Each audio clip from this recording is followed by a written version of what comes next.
నమస్తే, welcome to Suman TV. నేను మీ హరిత. తొలి ఏకాదశి తర్వాతి రోజు ఏ పనులు చేస్తే అదృష్టం కలిసొస్తుంది, దీని గురించి లా ఆఫ్ అట్రాక్షన్ ఏం చెప్తుంది వివరించడానికి స్టూడియోలో ఉన్నారు result oriented law of attraction coach విశ్వం విజయ్. విజయ్ గారు నమస్తే అండి. నమస్కారం. తొలి ఏకాదశి చాలా విశిష్టమైంది అంటారు, ఉపవాస దీక్షలు కూడా చేస్తారు. మీరేంటో తర్వాతి రోజు ఇంకా విశిష్టమైందని చెప్తున్నారు, అదెలాగా? విశ్వం విజయ్ గారిచే నిర్వహించబడే advance law of attraction class కి ఫ్రీగా అటెండ్ అవ్వాలి అనుకుంటే కామెంట్ సెక్షన్ లో ఉన్న గూగుల్ ఫామ్ ని ఫిల్ చేయండి, లేదా డిస్ప్లే అవుతున్న నెంబర్ కి కాల్ చేయండి. ధర్మో రక్షిత రక్షిత.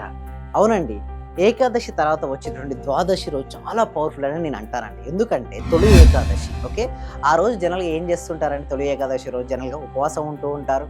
అదేవిధంగా కొన్ని రిచువల్స్ పాటిస్తుంటారు, దాన ధర్మాలు చేస్తూ ఉంటారు. సో ఎప్పుడైతే ఉపవాసం అంటే చాలామంది ఏమనుకుంటారంటే ఆహారం తీసుకోకుండా ఉండడం అంటారు. యాక్చువల్గా ఉపవాసం యొక్క మీనింగ్ ఏంటంటే హరిత గారు, ఆవాసం అంటే దగ్గరగా ఉండడం. ఎవరికి దగ్గర ఉండడం? పరమాత్మకు దగ్గరగా ఉండడం.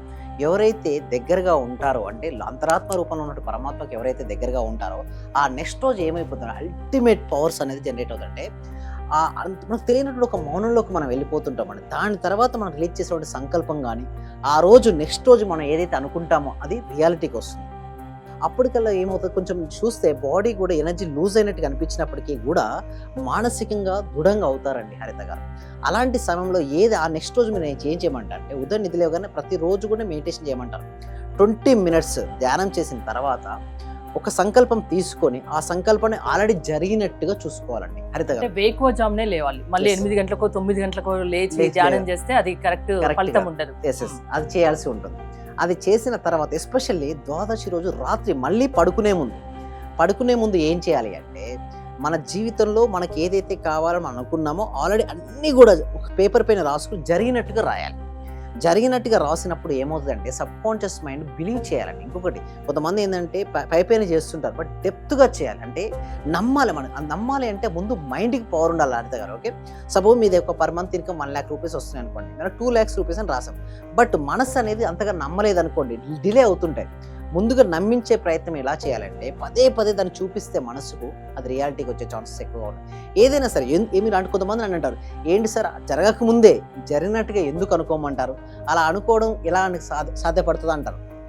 అయితే చూడండి, ఏదైనా ఒక పని సాధ్యపడాలంటే ఆశావాద దృక్పథం ఉండాలండి, ఆప్టిమిస్టిక్ నేచర్ ఉండాలి.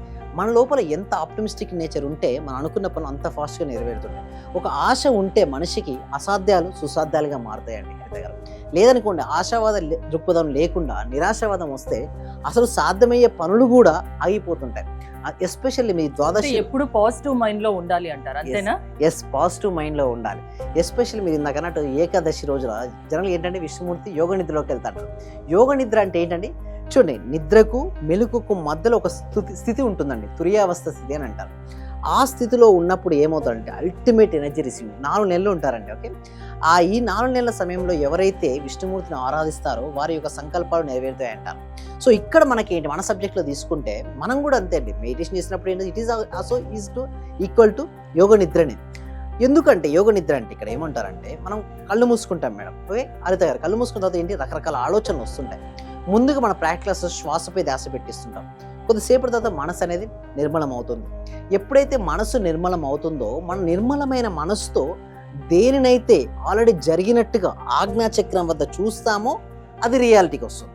సో అందుకోసమే ద్వాదశి రోజు కానీ మనకు ఆ రోజు అప్పుడు కొన్ని రిచువల్స్ పాటించుంటాం. ఏకాదశి రోజు ఉపవాసం చేస్తుంటారు. మళ్ళీ ఇంకోటి, ఉపవాసం అంటే చెప్పినట్టు ఇందాక భగవంతుని దగ్గర ఉండడంతో పాటు నేనేమంటానంటే ఆ రోజు లిటిల్ బిట్ అంటే మన ఆహారం కాకుండా వేరేది ఏమైనా తీసుకుంటే లైక్ ఫ్రూట్స్ కానీ మిల్క్ కానీ అలా తీసుకోవడం వల్ల ఏమవుతాయి అంటే ఎక్సెస్ అమౌంట్ ఆఫ్ ఫ్యాట్ అనేది వెళ్ళిపోతుంది. అదే బాడీలో ఉన్న టాక్సిన్స్ అన్నీ కూడా రిమూవ్ అయిపోతాయి కదండి. చూడండి, ఒకవేళ మొత్తం 98% ఆఫ్ ద డిసీజ్ ఎందుకు వస్తాయంటే ఓవర్ ఫ్యాట్ అండి. ఎక్కువ ఫ్యాట్ ఉంటే ఏమవుతాయండి, అనారోగ్య సమస్యలు అనేది వస్తూ ఉంటాయి. అలా రాకుండా ఉండాలి అంటే ఉపవాసం అంటే ఇక్కడ చూస్తే ఉపవాసం 2 రకాలు. ఒకటేమో ఇది భగవంతుని దగ్గరగా ఉండడం, రెండవది ఏంటి అంటే ఆహారం తీసుకోకుండా. సైంటిఫిక్ గా కూడా ఆరోగ్యానికి మంచిదండి. ఎందుకంటే ఆహారం తీసుకోకపోవడం బాడీకి రెస్ట్ ఇస్తుంటాం, మనం నిద్రిస్తాం, స్లీప్ ఇస్తాం. బట్ స్లీప్తో పాటు కూడా డైజెస్ట్ సిస్టమ్కి రెస్ట్ ఇవ్వాలి అంటే 15 daysకి ఒకసారి కనుక మనం రెస్ట్ ఇవ్వగలిగితే అది అద్భుతమైనటువంటి రిజల్ట్స్ కూడా వస్తుంటాయండి. సో అందుకోసం అది చేసి ఉంటాం కాబట్టి నెక్స్ట్ రోజు కల్లా మన టాక్సిన్స్ అన్నీ ఏమవుతాయండి, బయటికి వెళ్ళిపోయి ఉంటాయి. ఎప్పుడైతే టాక్సిన్స్ వెళ్ళిపోయినట్టు ద్వాదశి రోజు రాత్రి పడుకునే ముందు మన సంకల్పాలన్నీ పేపర్ పై రాసి విజులేషన్, especially yellow and red colour paper ఉంటే ఇంకా కాంబినేషన్ హెవీగా ఉంటుందండి. ఆ పేపర్ మీకు సంకల్పాలు ఏదైనా కావచ్చు, మీకు ఆరోగ్యమే కావచ్చు, పర్ మంత్ ఇన్కమే కావచ్చు, యాన్యువల్ ఇన్కమ్ కావచ్చు, ఇల్లు కావచ్చు, కారు కావచ్చు, గోల్డ్ కావచ్చు, ఏదైనా సరే ఆల్రెడీ అన్నీ కూడా జరిగినట్టుగా రాసి కనుక పడుకుంటే చూడండి ఫాస్ట్గా మేనిఫెస్టేషన్ జరుగుతాయండి హరితగా. సో వీటి కోసం ఏం చేస్తున్నామంటే ఎవ్రీ వీక్ కూడా ఒక ఫ్రీ వెబినార్ అనేది కనెక్ట్ చేయడం జరుగుతుందండి. ఈ వెబినార్కి అటెండ్ కావాలంటే గూగుల్ ఫామ్ అనేది ఇవ్వడం జరిగింది. అంటే కామెంట్ సెక్షన్లో డిస్క్రిప్షన్లో గూగుల్ ఫామ్ అనేది ఇవ్వడం జరిగింది. ఆ గూగుల్ ఫామ్ ఫిల్అప్ చేయడం ద్వారా మా టీం మెంబర్సే వాళ్ళ వాట్సాప్ గ్రూప్లో యాడ్ చేస్తారు, లేదా వాట్సాప్ గ్రూప్ లింక్ సెండ్ చేస్తారు. వారు అందులో కనుక జాయిన్ అయితే వాళ్ళ ఇంట్లో ఉంటూ ఆన్లైన్లో జూమ్లో వారు క్లాస్కి అటెండ్ అవ్వచ్చండి హరిత గారు. అంటే తొలి ఏకాదశి నెక్స్ట్ డే ద్వాదశి రోజు వేకువజామునే 4 నుంచి 5 గంటల లోపు మార్నింగ్ లేచి వాళ్ళు అనుకున్నది, అంటే వాళ్ళకి ఏం కావాలో అదొకటి yellow and red combination paper పెన్తో రాసి పెట్టుకొని మంచిగా ధ్యానం చేసినట్టయితే వాళ్ళు అనుకున్నది నెరవేరుతుందని చెప్తున్నారు. అంతేనా? దాంతో పాటు రాత్రి పడుకునే ముందు కూడా, అంటే ద్వాదశి రోజు ఉదయం ఎట్ ది సేమ్ డే కొంతమంది మిస్ అయిపోతుంటారు ఉదయం చేయడం. సో అలాంటి వారికి ఏంటంటే బిఫోర్ స్లీప్ చూడండి 2 టైప్స్ మోస్ట్ పవర్ఫుల్ అండి. ఒకటి after wake up and before sleep.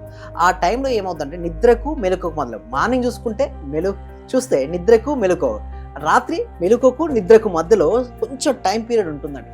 ఆ టైం పీరియడ్ కనుక మన సంకల్పం, మన థాట్ కనుక రిలీజ్ చేస్తే అది రియాలిటీకి రావడానికి చాలా ఛాన్సెస్ ఉన్నాయి. అంటే మనకి చెప్పడం కాదండి, చాలా మంది రీసెర్చ్ కూడా చేశారు. నిజంగా ఇది వర్కౌట్ అయితే అంటే ప్రాక్టికల్ గా కూడా రుజువైంది మేడం. అది ఎందుకు అలా రుజువు అయిందంటే చూడండి, వాళ్ళు టెస్ట్ ఏం చేశారంటే ఆ టైంలో వాళ్ళు ఆలోచించి పడుకున్నప్పుడు థాట్కి పవర్ ఎక్కువ ఉంటుంది. మనం పడుకున్న తర్వాత నిద్రలో ఏమవుతుందంటే ఒక మెకానిజం కూడా వర్కౌట్ అంటే ఏదైతే చివరి ఆలోచన అయితే మనకి బ్రెయిన్ నుంచి అక్కడ థాట్ రిలీజ్ అయిందో దానికి అనుగుణంగా ఒక మెకానిజం అనేది ఇంటర్నల్ మెకానిజం ఉంటుంది, చేంజ్ అవుతుంది. దాంతోపాటు అవుటర్లో ఏమవుతుందంటే ఆ థాట్కు సంబంధించినటువంటి వ్యక్తులు, సపోజ్ మీరు మనీ ఎర్న్ చేసుకోవాలనుకున్నారు, దానికి సంబంధించిన ఆపర్చునిటీస్ ఎర్లీ మార్నింగ్ ఎవరైనా ఫ్రెండ్ చెప్పొచ్చు, లేదా పేపర్లో కనబడవచ్చు, టీవీలో చూడొచ్చు. సో డిఫరెంట్ అవకాశాల ద్వారా మనకి ఏంటంటే అవకాశాలు వస్తాయి. ఇంకొకటి మన జీవితంలోకి సరైన వ్యక్తులు, సరైన పరిస్థితులు, సరైన అవకాశాలు అనేది కూడా రావడం జరుగుతుంది. సో జీవితంలో ఏది సాధించాలనుకున్నా అది ఎలా వర్కౌట్ చేయాలి అనే దాని గురించి లా ఆఫ్ అట్రాక్షన్ చెప్తుంది ఖచ్చితంగా. సో మీరు కూడా దీని గురించి ఎక్స్ప్లెయిన్ చేస్తారు, మీ క్లాసెస్ అటెండ్ అవుతాయి, అంతేనా? మిమ్మల్ని అప్రోచ్ అయ్యేది ఎలా? థ్యాంక్ యూ సో మచ్ అండి. ఇక్కడ గూగుల్ ఫామ్ అనేది ఇవ్వడం జరిగిందండి. ఈ గూగుల్ ఫామ్ ఫిల్అప్ చేయడం ద్వారా మా టీం మెంబర్సే వాళ్ళ వాట్సాప్ గ్రూప్లో యాడ్ చేస్తారు. వాళ్ళకు జూమ్లో ఆన్లైన్లో క్లాస్కి అటెండ్ అవ్వచ్చు. ఏమైనా డౌట్స్ ఉంటే అక్కడ క్లారిఫికేషన్ కూడా ఇవ్వడం జరుగుతుంది. దీని తర్వాత 6 days online live practical classes ఉంటాయండి మార్నింగ్ టైంలో. ఎందుకంటే అన్నిటికీ ఉంది. చాలా మంది ఏమనుకుంటారంటే లా ఆఫ్ అట్రాక్షన్ మీరు ఇందాకన్నట్టు విజువలైజేషన్ చేస్తే వస్తుంది, బట్ ఎప్పుడైతే మనసు మన ఆధీనంలో ఉంటుందో అప్పుడు లా ఆఫ్ అట్రాక్షన్ చేస్తే వర్కౌట్ అవుతుంది. మనసు మన ఆధీనంలో కూడా, మనసే మంచి మిత్రుడు. ఒకవేళ మనసు మన ఆధీనంలో తప్పితే అదే చెడ్డ శత్రువు. అంటే మనసు మిత్రుడు కావాలన్నా శత్రువు కావాలన్నా మన యొక్క ట్రైనింగ్ పైనే ఆధారపడి ఉంటుంది. మనం ట్రైనింగ్ చేయడం వలన మనసు మన మంచి మిత్రుడుగా మారి మనం ఏదైతే కావాలని కోరుకుంటామో అది తెచ్చే విధంగా మనసు అనేది ప్రయత్నిస్తుంది. థ్యాంక్ యూ విజయ్ గారు. లా ఆఫ్ అట్రాక్షన్ వల్ల ఏదైనా సాధ్యమే అని చెప్తున్నారు విశ్వం విజయ్. విజయ్ గారి క్లాసెస్ మీరు అటెండ్ అవ్వాలి అనుకుంటే స్క్రీన్ పై స్క్రోల్ అవుతున్న నెంబర్స్ కి కాల్ చేసి కాంటాక్ట్ అవ్వచ్చు. చూస్తూనే ఉండండి సుమన్ టీవీ. విషయం ఏమంటే గురుగారు, నేను చిన్న విషయంలో కనెక్ట్ అయ్యాను, బట్ నేను ఒక విషయం అయితే క్లారిటీకి చెప్పగలను. చెప్పండి.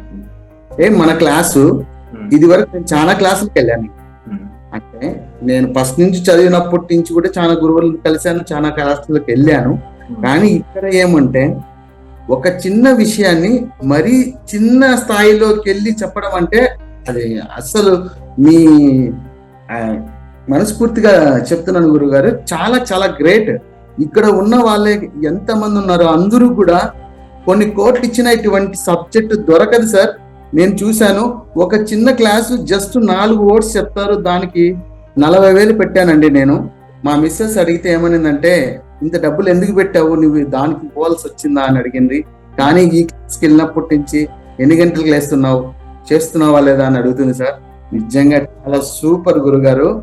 ఈ ఉన్న వాళ్ళ ప్రతి ఒక్కరు, డియర్ ఫ్రెండ్స్, మీకు చేతులు జోడించి నమస్కరిస్తున్నాను. మా గురువు గారు నిజంగా పూర్వజన సుకృతం. మనకు దొరికిన ఈ గురువు గారిని ప్రతి ఒక్కరు యూటిలైజ్ చేసుకోండి, మంచి రిజల్ట్స్ వస్తాయి. మీరు ఎప్పుడు ఎక్కడ చూడని విధంగా అటువంటి గొప్ప గురువు దొరికినాడు. నా హృదయపూర్వక ఆత్మ ప్రణామాలు గురువు గారు. మీరు ఇలాంటివి ఎన్నో గొప్ప కార్యక్రమాలు చేయాలని మనస్ఫూర్తిగా కోరుకుంటున్నాను గురువు గారు. Thank you.